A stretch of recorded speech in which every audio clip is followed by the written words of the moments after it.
Cricket প্রেমীদের জন্য সুখবর। 6 আগরতলা যুব মোর্চার উদ্যোগে আগামী 25 জানুয়ারি থেকে শুরু হতে চলেছে আগরতলা প্রিমিয়ার লিগ 2026। এবছর টুর্নামেন্টে আকর্ষণীয় প্রাইজ মানির ঘোষণা করা হয়েছে। চ্যাম্পিয়ন দলকে ট্রফি সহ প্রদান করা হবে 1 লক্ষ টাকা এবং রানার্স আপ দল পাবে ট্রফি সহ 50,000 টাকা।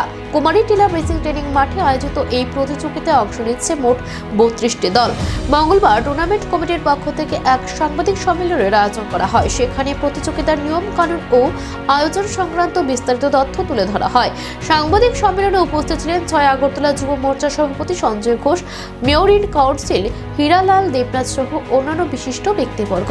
আয়োজকদের আশা, এই টুর্নামেন্টের মাধ্যমে স্থানীয় ক্রিকেট প্রতিভাদের তুলে ধরার পাশাপাশি যুব সমাজকে খেলাধুলার প্রতি আরও উৎসাহিত করা যাবে। সার্বিকভাবে ক্রিকেট প্রেমীদের মধ্যে আগরতলা প্রিমিয়ার লিগ ও 2026 করে এখন থেকে ব্যাপক উৎসাহ ও উদ্দীপনা লক্ষ্য করা যাচ্ছে।